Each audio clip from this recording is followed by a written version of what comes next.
Right, okay. I'm jumping literally straight into the next video, straight after doing the one that's about tarot card reading and stuff like that. So this one was one I actually found. Now, I've mentioned this before, like I found patterns. So what I would highly recommend is if you are a dreamer, you have lots and lots of dreams and dreams that have clear meaning to them. Quite obviously biblical connections and stuff like that, which obviously is my mission when it comes to this whole channel, is about equipping people, showing people stuff. There's lessons in there, there's scriptures. That's the whole idea of this channel, really. And in doing so, what I do is I log everything on my phone, and then like, let's say I wake up 2 o'clock in the morning and I'm like, right, bolt upright, right, okay, right, so what happened? And I'll just start typing away until I've got as much as I possibly can out of that dream, and then I'll go back to bed. Okay. Then at some point in the future, I'll then write it into my dream journal. So an actual, paper journal that has all the same information. And then sometimes I'll expand a bit more on it to what I think the meaning may be. But I get my initial thoughts there and then, what my impressions were, and then I work it from there. But what I have done in the past is I've actually put in a keyword that let's say I've got like 100 dreams, 100 text messages, and I'm like, or not text messages, but notes. And I'm kind of thinking, I haven't got a clue when that one was. What was it about? It had a bridge in it, didn't it? And I type in the word search bridge, and then you go like boom, boom, boom, boom, boom, boom, boom, and all these different ones go up, and I'm like, what? I've had all these dreams on bridges. What's that all about? That's how the bridge series came about, actually, in season 1. Was I was just trying to find this one that I knew had a bridge in it, and then I realised, hang on a minute, I've had stacks of bridge dreams. Why did I not notice that? And I've had it with other things as well. Yeah, I had more recently. I won't go into that one, but again, in trying to find the dream that I just filmed, I knew it had tarot cards in it. I typed in tarot, and then I had another one come up, and I thought, oh, okay, I never filmed that, did I? And I realised I never filmed it, so I've just incorporated that into the last dream I just did. So it's quite a long one. The reason it's long as well, just in case you're watching this one and you haven't watched the previous one, which is like 58, 59 minutes. The reason for that is actually I go through 2 dreams there, which are very, very similar. I go through three scriptures, but I actually expand way more out on what things like diviners, witches, sorcerers are, necromancers, all of this different stuff. And I read it from an actual book to kind of give you a bit more information around those kind of things. So that's why it dragged out. I mean, that sounds quite negative, but it's all extra information, but it does make the video a bit longer. But that had quite a lot to it, that dream. So it was a little bit longer. This one, as I said, is more of a continuation. So it made sense, I felt like, to go from the tarot one onto this one, because it's got a lot of similarities to it. Now, the vast majority of the dream doesn't, but the ending part does. Or some of it does. Some of it does. So I thought, and this was again, this should have been in season 1. I decided not to film it, but I have found that there's certain ones. Sorry, I'm really, really croaky. Sorry if that was a bit loud. There's certain ones that I've found that I put in my dream bin, let's say, I decided not to film because it wasn't the right time for them to be filmed. They weren't for season 1. They were for season 2, clearly. So this is another one of those where I felt like, I don't think I should get rid of it completely. I think there's some interesting stuff in there. So I'll film it, but I'll put it in season 2, and we'll connect it in there. So yeah, there's some bits I do go over. So any dream I do have that I feel had that kind of feeling of there's something to it, because you do know, like if you have a dream, and I had a really lengthy dream last night, and I woke up this morning, I don't remember anything about it at all, not at all. So it's obviously nothing, is it? It's just my imagination. I'm not fussed about it. Anything that just I lose like that, I'm not worried about it, because if it was something that God sent me that I need to remember, I will remember it. And I sometimes do get that, and I've mentioned that before, where I've had a dream and I thought, don't know if that's anything, Midday, I'm still thinking about it. Evening, I'm still thinking about it. Like, I need to write that down, don't I? Because it's give me that lasting impression. So this is one of those. So we're only 5 minutes in. Let's get into it, shall we? Right. So this dream started with me. Yeah. So I was basically storming a rundown house. So if you imagine we're outside, we got guns and stuff. We're all in kind of all of our like gear. Like it had a very much like a SWAT sort of vibe, and I'll explain that because of we're watching that at the time. So that's one of the transparency things. But we were outside and we see this quite a rundown house. It was, I would have said, like a real poverty kind of house. It's in America. This is where this is set. But basically, I think the guy opens the door. Does he open the door, or do we just smash it down? I can't remember. But anyway, however we get in, it might explain it in a moment. But however we get in, the dad was in his late 50s, maybe early 60s, and he had really, really messy, specifically ginger hair. So he had ginger hair mainly, with some little grey sort of wispy bits in his hair, which gave me a little bit of an idea as to his age, maybe to a certain extent. But guess my age. Look how grey I am. I had my first grey hair at 16. Rough. It's rough. So a bit of that. His wife had ginger hair. His kids had ginger hair. They all had ginger hair. Okay. The home was pretty much just bare floorboards, like wooden, like what would you call it? Stud walls sort of thing, with like the wooden sort of slats on it. It was not plaster. It was just, it was a wreck, an absolute wreck. It was like a house that had been abandoned, but no, these guys were living there, stripped of everything. All they had, I think, was like a TV and maybe a sofas, and that was it in the room, nothing else. Anyway, so a shootout starts. Okay, so I was carrying a double-barreled shotgun. The dad, as in the ginger-haired guy, he had a pistol, along with some of the others in the family were also armed as well. And I had to really keep my eye on his wife, because his wife kept raising her weapon, and so I had to aim this shotgun at her like frequently to make sure that she was not going to kind of fire off. We had it basically after whatever happened. As I said, I can't remember whether we broke in or not, or where we were let in. I had a feeling we more broke in, and then it was all guns on us, sort of thing. But we had this truce, and I sat down actually, or we all sat down together watching TV. It's a bit random, isn't it? Just broken into somebody's house or whatever, and had guns on each other, and then everybody just chills out. But I felt really, really uneasy though. I mean, again, we've just had guns on each other, and so I kept the safety off on my gun, so I was ready to go.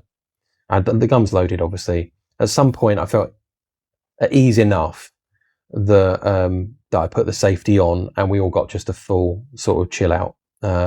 Because, as I said, I kept on keeping my eye on this wife, because she kept on like raising a gun or whatever, and I was like, got to keep on guard. But eventually, she seemed to mellow out a bit, let's say. And I sat down on the sofa amongst the kids on this 3-seater sofa. So again, that's kind of a bit safer as well, isn't it, if you're surrounded by the kids as well? But I was again maintaining eye contact, eye line with the adults, and I actually felt really sorry for them. So despite obviously them being clearly, I would have said, a criminal family, a family member, and again, before I get into this next bit, I actually felt like they could be. Again, I don't know this for a fact. I felt like they could be a sort of a family where like the parents were druggies or something like that. They've absolutely sold everything. They've got no money because everything is going into the drugs, and the kids aren't obviously in a good state either.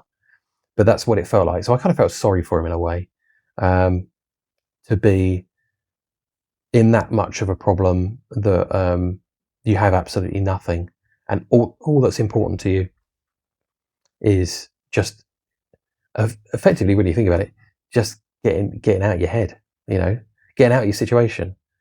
But you just created that situation because of the drug habit.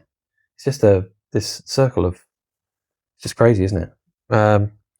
Yeah. Then this family member comes over, so they're not actually in the house at the time. They come over, and for some reason, I think I was the one who opened the door or something weird like that. I think not that I don't think I wrote that down, but family member came over. I think from Oh, I think from walking through the front door. Okay, maybe the front door was busted or just open. But may have already been in the house, but I don't think so. I more or less only saw her hands as she grabbed both my hands. So if you imagine, she's grabbing both my hands, and I can just see my hands and her hands. It's more or less my focus. Okay. Um, so she was, and she. Here we go. What did I just say in the previous video? And she was speaking over me a word curse. Now I explained what a word curse is in the previous video, so I'm not going to go through it here. But what she was saying was, I went into a bit more detail actually than I'm going to here. But she said she was saying things like I was ill, and I was rejecting it, saying I'm not ill. There's nothing wrong with me. I'm perfectly fine. That kind of stuff. And her hands were absolutely covered in warts and big tumors and stuff like that. So she was really ill, really, really ill. And I was calling out to Jesus in the prayer, asking to be protected against any curses. And I was rejecting the word curses of being ill. That's what I was doing in the dream. I even feel like I may have come out of the dream and prayed against it as well, because sometimes you don't know whether this is actually a demonic attack of sorts. It could have been. It could have been, a demonic influence that came into the dream and was actually speaking word curses over me. And while I was very not protected and not in a dream state, maybe that's how a word curse could get in. I don't actually know. I don't know if that's possible in that route, but I think I may have prayed against it once I got out of the dream. Anyway. Oh, okay. Yeah, I'm not sure if I woke up then, but I went back. I went back into the dream. But this seemed connected. Yeah. So this is kind of weird. So this is where it goes off in a completely different direction. So as I said, I wanted to include it side by side with the tarot one because of that bit. The word curses, this kind of witchy sort of woman that came into the house randomly, very, very randomly.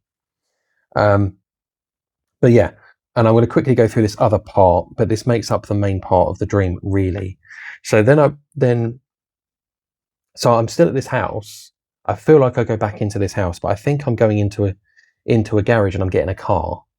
So it's almost like I'm leaving the rest of the cops there, and I'm going and get a car, and I'm because I am a cop, you see, in this next part of the dream. So it does feel like to me it's all one connected dream, but it takes a really strange move. Anyway, so the home I was at, was very, very run down. But as a policeman, I still ended up stealing their old car. So they had what was like a 1960s, 70s kind of Mustang, sort of muscle car is what they had. It was grey and black, which is very specific because that's actually it looked in far less good condition, but it looked like the car Eleanor from the film Gone in 60 Seconds, that's a Shelby GT, isn't it? Is that GT 500? I think that's what it is. Oddly, weird connection there. My dad actually set up his own business, and which was a marketing business that related to cars and stuff like that. And he actually hired that car at some sort of show. So he actually, paid to have that precise car at a promotion one time. So that's like a weird connect. He absolutely loved that car. I mean, in real life, he absolutely really loved that car. And so he decided to hire it. I think we actually saw it at a car show. Yeah, we saw it at a car show, which I've mentioned before as well. Yeah, that was just over a year ago. I think it was that. I think it was that one. Because I seem to remember mentioning that previously. I was like, oh, that's the one that my dad hired. Because we had some mates that wouldn't have known that. I just mentioned it to them. Anyway, this car didn't run very well at all. It was very, very slow and just never really got going. I was just getting so frustrated with this thing. I took the car actually along to a car forecourt. So I've obviously managed to get this car further enough down that I come across this, a car forecourt where they're selling brand new cars and stuff like that. And I'm looking to trade this car in. Good luck with that, scrap. And this this dealership was actually doing some sort of a car giveaway. So the ones that were being given away were really sporty cars. I mean, they were really expensive cars. I wrote on here they were badgeless in that I couldn't see like a Ferrari badge. I couldn't see a Audi badge. I couldn't see a Porsche badge or anything like that on there. But they looked very similar, I would have said, to an Audi R8. Very, very similar to that kind of car. So yeah, very expensive, sort of, again, in UK money, what is that, about 100k roughly? I think something like that. I remember somebody at work once, he was going through he was going through a divorce, and he was quite a young guy. I was just blown away by this guy who had like an Audi R8, and he was like my age. I was like, at the time he was like in his 20s. I was like, how have you got an Audi R8? And I remember him talking about selling it for like 90k or something just to get some money. £90,000 this is. So this is like, I think the conversion at the moment is about $1.3 to the pound, something like that. So quite a bit more in dollars, but huge amount of money. I just thought, how was this guy so successful at such a young age? Anyway, so that's what they look like. And I spoke to a salesman, whether I could get this decent car, really, really decent car. And I think when I spoke to the salesman, he said, oh yeah, but there's certain qualifications, and I basically didn't pass this qualification. So I was really disheartened, and obviously I just jumped back in my car and kept going. But then I realised that all the car problems had somehow resolved themselves. So I'd basically gone and accelerated away, and I wasn't like crawling along anymore. I was blasting along.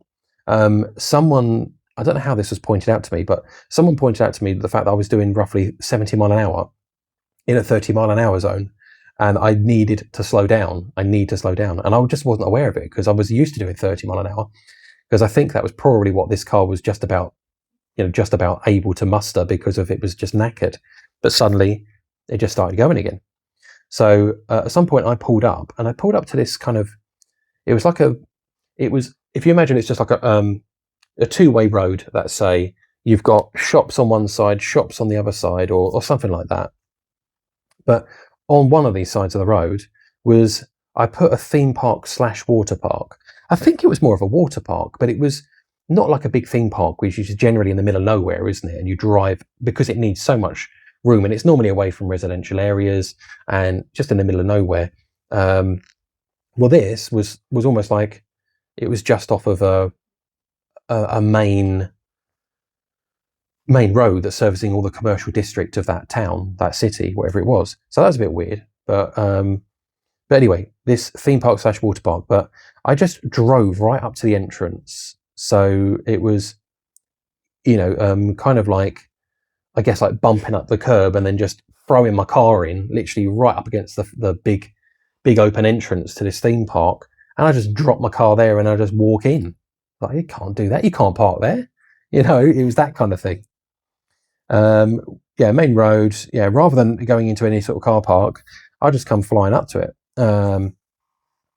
And yeah, pretty much drove up to this, what was like a wide pavement, wide sidewalk. And I just parked up there right outside the gates. I just turned off the engine, spoke to this kind of doorman, or whoever you would call, whatever you would call them, standing sort of on guard and letting people in and stuff like that.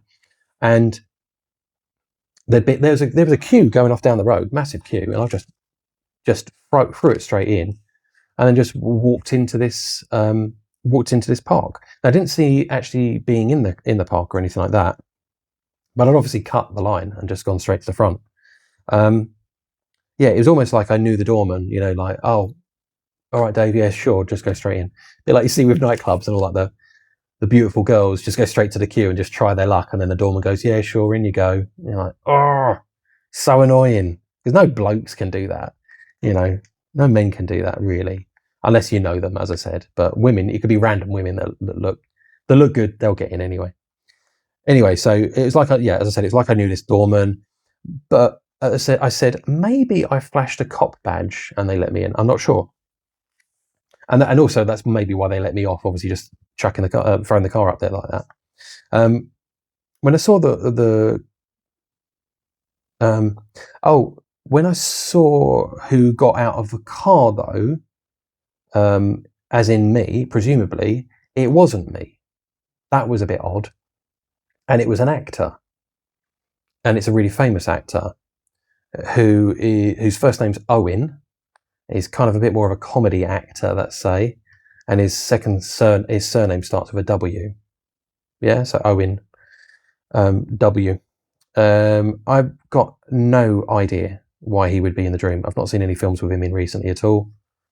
It didn't, the dream has nothing to do with anything that he's really been in. It didn't make any sense to me at all. Couldn't understand it.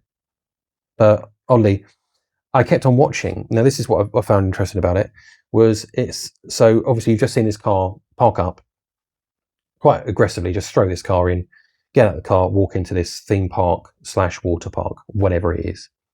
Then it cuts to seeing that sequence again, but now I'm seeing it more like I'm watching it through a sort of CCTV. So it's more grayscale sort of now. And now I'm seeing the car come in and park up again, but it was a different, I parked slightly different. So I knew it wasn't me seeing the same event again. It was me going there again and parking up. And then I saw it again. And then I think a woman got out of the car this time. And then I think I saw it again. And it was like, what is this trying to tell me? I'm not really sure what it's trying to tell me. But it was just, I put a sequence of about 4 times roughly. I kept on seeing this sequence over and over and over again. I've got a feeling it was a water park because there was something in my mind about an aquarium or penguins or something like that. Not that I actually saw really inside, but maybe I've glimpsed, because of the angle, some of what's inside, because it was an aerial view, not high up, just, I don't know, let's say 20 feet above. So I could kind of see behind the gate and the wall. So maybe I've seen something there and I thought maybe it's more of a water park. But that was basically how the dream ended. Now I put in a transparency statement, which I always do, just if there's something that I feel that can affect it. As I mentioned already, I had seen the TV program SWAT. We were watching that. Obviously, there's loads of breaking into houses and stuff like that in there. It's mainly sort of murders and things like that rather than anything else. And as I said, with that initial family, I've got no idea what they actually did. I've got no idea why why we all broke into that house, got in like that. I've got no idea why. Yeah.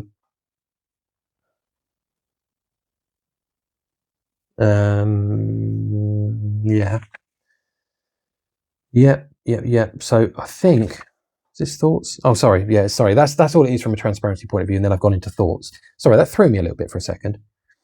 Right. So I looked into certain things. I may be jumping ahead, but while this is on my mind, I'm just going to say it. Yeah. So I wrote this down. I mentioned, haven't I? If you've watched any of the season 2 films, hardly a film. Although sometimes the length of them. Yeah. I'll leave that there. The dream book that I've got. So I've got a new dream book, which I call a dream dictionary, I suppose. I don't know what really to call it. But it sometimes gives us a bit of a steer, I would have said, on what these dreams could mean if you're a little bit stumped and you don't quite know what it means. So I have a huge amount of dreams about cars. And again, if you've seen season 1, there was even quite a few I cut out, to be honest. Loads of them. There's quite a few. But it says that a car in a dream generally means a ministry. And how that car is acting in the dream gives you an indication of the state of that ministry. And so a lot of mine didn't tend to be too good because I was racing cars. I was doing over the speed limit. I was having tires fall off. I was having engine lights coming on, all sorts. And so I was always looking at that thinking, oh man, that is not, it's not a good diagnosis of my ministry. Now, my ministry, I don't call it a ministry, obviously, but I would suggest is this, I suppose. It's reaching out to people, I suppose, and talking about things. So, it was quite, I was like, oh no, that doesn't come across as great, does it? So what I looked at it as meaning then, if you've got a car that is blasting along, or it's sluggish initially, but then it really gets going, but it's going too fast and it needs to slow down, I would suggest is maybe talking about the fact that maybe I need to slow down. I I don't know. And I went into this forecourt, didn't I? And I wanted a brand new car, something nice and flash. And the guy went, sorry, you don't qualify. Again, made me think of ministry. Okay, right. So fair enough. I'm not going to get 1 million subscribers, obviously. And maybe that's what that reflected. And I was like, that's fine. I get that. I don't expect to get 1 million subscribers, that sort of thing. So I was thinking maybe it's something to do with that. There's probably a connection there. I'm not just going to get a free ride. I've got to kind of pay my dues, I suppose, that sort of thing, and stick with that older car and just see that over time it's improving. So maybe at some point in the future, I'll get a sports car in a dream, and then that'll be a kind of a confirmation that maybe I'm kind of progressing a little bit. But that's what I thought that kind of meant. But I do take this a very different route. But the other thing I thought about, just about the last part of the dream, of course, as well. So I'm jumping about a little bit here, but with the cue jumping was I a crooked cop? I've stolen this guy's car, and then I'm just getting my way into this theme park area. I don't know. I don't understand the theme park, but I've had a lot of theme park dreams, a lot of them, and the meaning in the dream book doesn't really mean anything that makes sense to me. So I've not really found out what the true meaning of that is, but I've got the one called Demonic Theme Park. I've got one called Cartoon Clone, which starts off when I'm in a theme park. There's been another one or two as well that have involved theme parks and roller coasters and stuff. I don't ever think about them. I genuinely don't think about theme parks. I've gone through that phase of my life. We used to do that loads when we were in our 20s, let's say. We used to do it loads, stay over, many, many, many times, but just not something that interests me. As I mentioned before in a previous one, I just don't get that buzz anymore. I go on a roller coaster, I'm like, yay, it doesn't scare me at all anymore. So I don't get that adrenaline buzz. So it's kind of like, without the adrenaline buzz, it doesn't really do anything for me. So, and it's almost like you force it, don't you, sometimes? Start screaming and yelling, yeah, but nah, I'm not really scared. So, yeah. Right, so let's go on to these other bits then. So I actually talk about the dream that I've just filmed, actually. So I talk about that dream and how there was the part, obviously, that had this tarot card reader and things like that. I'm talking about the second part. The second part where there's a woman with a... Is that one? I might get mixed up because I've just actually... No, I won't go through, but I'm pretty sure it's the second part of the previous dream, which would be called Tarot, I believe. I'm referring to that here in here. So yeah, it just happens to be because I typed in tarot that I've got 3 dreams that are about the same thing that I found just through doing a word search. No thoughts actually were listed after this actual dream. So at the end of it, I didn't really know at all what it could be, what it could be talking about. But in looking at my dream book, my dream dictionary, whatever you want to call it, it did send me in an interesting direction. So I thought, why did the family have ginger hair? Because obviously ginger hair is not... It's probably the least common hair color, isn't it? Ginger. So ginger / red hair. And I thought, from a biblical point of view, we do have people with red hair that are specifically in the Bible. And I thought, just going to quickly look that up. And I looked up red hair, and it tells you what redhead or ginger hair, that say sort of person in the dream, is meant to represent. And it says the first one, evil spirit operating through someone, or a lustful and or spiritually immature person, a witch, a girl, or a witch, that female witch or woman, fiery personality, a fox, or an earthly man, a man of flesh. So I thought, and I'll explain this a bit more. So the whole redhead thing comes to Jacob, who then later is called Israel, where the nation of Israel is, of course, named after him. is that his brother is called Esau, and he gets a kingdom as well. So despite him not getting the birthright because he's basically sold it to his brother. He came in. I think the story is, I say the story, factually what happened. Sorry, don't like to use the word story because it makes it sound like it's fiction. He'd been out for days, I'm assuming, hunting or something like that. I don't know that. Again, I'm going off my memory now. He's gone out hunting. He comes back. He's absolutely starving, hungry, and his brother Jacob is making like a broth sort of thing, a soup. It's a red soup sort of thing, and he offers it to his brother, but on the condition that his brother gives him his birthright, which is obviously that he's kind of like head of the family, and that well, from his seed, the nation, there'll be the nation, a nation will be formed, that kind of thing. So, and actually Esau agrees to that, and so he ends up selling his birthright, which is seen as a terrible thing to do, obviously, when God has given you the birthright as the firstborn son. So Esau was the firstborn, but his brother, as he was coming out, grabbed hold of his foot, like he was almost trying to pull him back, and that's why Jacob was called Jacob. It means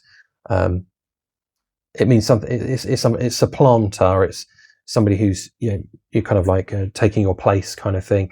It also means some other sort of they're all derogatory things. They're not positive things at all. But he does get renamed, doesn't he, to something completely different. So that's what he's born as. And Esau gets a nation, so he goes off. He actually is really, really disobedient to his parents and goes off and marries, is it like a Canaanite woman or something like that? Or basically, the people of Israel are all meant to marry within their tribes, and certainly not marry outside of your tribes, because they're looking to maintain a nation of people, not to mix with others, because they were told not to mix with other nations, because of obviously if you start mixing with other nations, well then their culture is going to start coming in, isn't it? And you won't be a separated people, so and that causes problems in the future as well, where as the nations come in and conquer them, well then they do end up, unfortunately, kind of mixing like that. And that's where you get the Samaritans from, which I did get wrong in the previous one, and I said that it was from the Babylonian Empire, that the people of Israel were breeding, let's say, with the conquerors, and I said it was the Babylonian Empire. Incorrect. It was the Assyrian Empire. I do put that on a note just to clarify. So if there's stuff I get wrong when I hear it back, I normally will put it in the notes just to say, oh, what was I thinking? I went and said this, and that was wrong. Apologies. So I put it in there if I think. I mean, I'm going off of my own memory as much as I possibly can and being as accurate as I possibly can. But sometimes I get things wrong. Okay, I am not perfect. So obviously, every time I talk about stuff scripturally, look it up. Okay, don't go off my word. I'm getting my words tied up now. Anyway, so Esau. Went off, as I said, and married and had a nation of his own. That is the nation of Edom, which was a major problem for Israel. Has always been a major problem for Edom. There's all sorts of prophecies that go against them. Prophecies yet to happen. I won't go into it. There's things I want to say, but I again, just like I said, with the Assyrian Samaritan thing, I don't want to be wrong. So I'm just going to back off a bit. But yeah. So there is a brilliant video about all of this, about Esau and the birthright and what happened and all this kind of stuff, which is by Pastor Nolan. It's the title of it is called Struggle of the Birthright. I'm going to try and find it and see if I can link it in for you. I think it's a fantastic video that explains all of this. But there's loads of bits he goes into about Edom, as in Esau's nation, that has loads of judgment against them. It's from Amos and some from Obadiah, and I think he explores other pastors' work and stuff like that. It just makes loads of sense. Obviously, encapsulates a lot of really, really great work within that. So as I said, I'll try and put the link in for that one. So Yeah, I'll try and put that link in there. So I'll try and find it so you can watch that one, because I would certainly send you his way as far as watching him and his script and the sermons he goes through there. So phenomenally, they're really, really good, really, really good. I would rate him as probably number 1, number 2 of all the people that I watch. Regarding the tarot aspect, the woman trying to curse me, yeah, it could have been that she was trying to pass on her own curse. So she had all these bits, these boils and stuff on her. So it could be that she's trying to pass on her curse. Could well be. And so what I would say, there is a lot of people who do tarot card reading and all these kind of bits and pieces. A lot of them do suffer of a lot of illnesses and bits and pieces because they've got demons that are oppressing them. So it's almost like the demon is almost like biting the hand that feeds them. It's nuts. But they do really oppress all these people that are doing their work for them. It's like, why would you do that? But it's almost like, was it like the scorpion and the frog? Where the scorpion wants to get across the water, so it negotiates with the frog, doesn't it, in that little sort of story thing? And the frog's going, well, yeah, but you're going to sting me. You're going to sting me, surely. It's like, no, of course I won't. Because if I sting you when we're going across this water, well, I'm going to drown, aren't I? Why would I do that? That's stupid. And so the frog goes, oh, okay, fair enough. So he lets the scorpion on his back, and they're about, part way across the water, and then it stings the frog. And the frog says, why did you do that? And the scorpion just said, well, it's my nature. But I feel like it's very much like that with dark demonic forces. It's like, that's what they're like. They just go to kill, kill, steal, and destroy. That is their mission of the demonic realm. So it's like they can't help themselves but to even, oppress the people that help them. And a lot of these people who get into all this kind of stuff, like all these people who say that they sell their soul and all that sort of stuff, well, they end up dying young. You might get what you want. You might ask for these things and it's granted to you, fame and fortune, but you pay a heavy, heavy cost because Satan will come back and collect, and often doesn't leave it too long because he doesn't want you to ever be in a position where you could potentially get saved. And this, everything gets unraveled. Everything that people have said that they're going to do. You can't sell your soul, by the way. It's not yours to sell. Not yours to sell. It's God's. Our soul returns back to God. So you can't sell it to the devil anyway. Right. I think that's where I'll leave it. Oh yeah, just very, very briefly, because I may need to stop this any second anyway. But what I'll just quickly say is, when it comes to family curses, I've sort of talked about this already. I talked about that, to be fair, in the previous video. So watch the previous video that's called Tarot, and you'll get a lot more about family curses, ancestral curses, let's say. So they are where you've got a family that's poor, and despite whatever they do as a family, they're always poor. It's a family curse. Or, like I said, a lot of these where it's inherited medical conditions and stuff like that. Can you inherit cancer necessarily? Or is that just, and that's something that runs through your family? Well, why does it? It's all of these kind of things. Or even more extreme, let's say, you've got a family and they always seem to have sexual attacks against them, or things like that. They go through generations. Like, well, how does that happen? Because it's quite possibly a family curse. So I sort of go through that sort of stuff, but that's all I kind of wanted to mention about that one. I think, yeah. I think that's where I'll leave that one with that. It's obviously quite a long video anyway. I'll leave it there. As I said, I've got some other bits and pieces I need to do now, really, anyway. I'll be called to take the kids to school any moment, so let's not have the shouting on the video. Right, I will come back to you again soon with another video.